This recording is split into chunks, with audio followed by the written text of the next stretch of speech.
Once there was a king.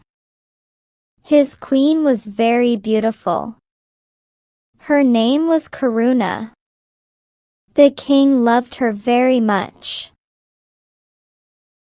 One day, during winter season, it was too cold in the morning. Still, the queen decided to take a bath in the river. The queen, along with some of her friends and attendants, reached the river to take her bath. They stepped into the water and began to bathe together.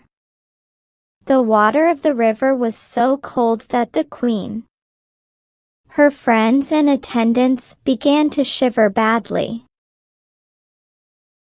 So she said to her friends, "Make some arrangements for fire at any cost."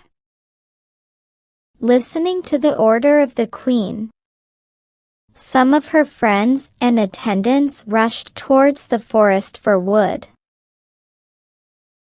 Just then the queen's eyes fell on a nearby hut with thatched roof. She stopped them and said, "Just wait. Where are you going for the wood? Can't you see that hut? Just set this on fire."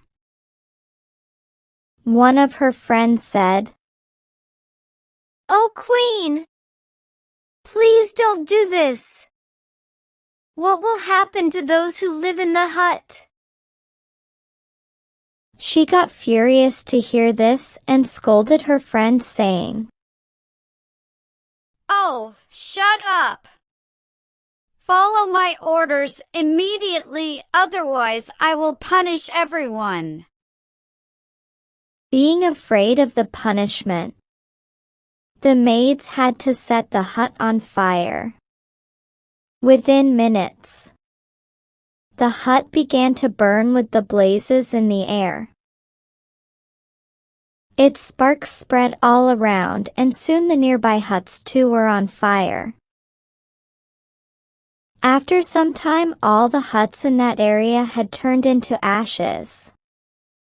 After warming herself in the fire, the queen happily went back to her palace with her friends. On the other hand, the poor people had to suffer badly in bitter cold outside. They reached the royal court for justice. They had tears in their eyes. They complained to the king about the queen's cruel deed of burning their huts for merely getting warmth in the cold. Now they had lost their huts as well as their belongings. How could they survive? The king got furious to hear all that. He at once called his queen and said, "O Queen!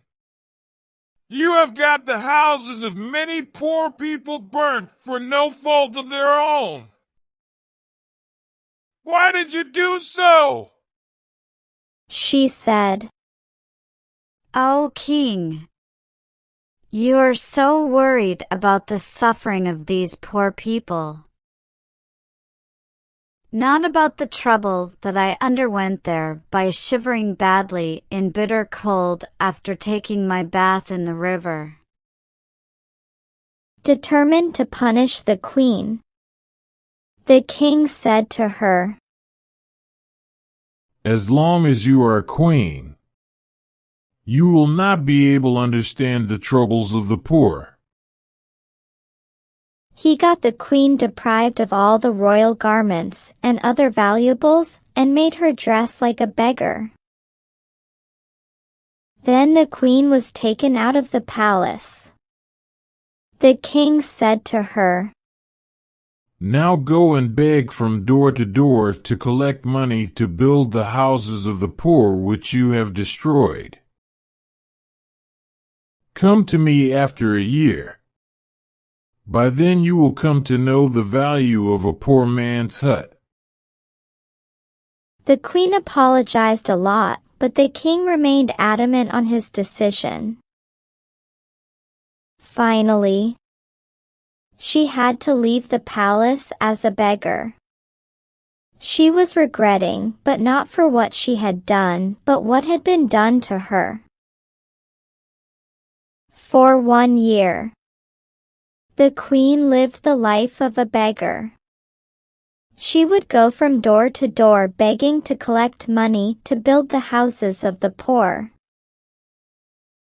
This was the right punishment for her for making the poor homeless.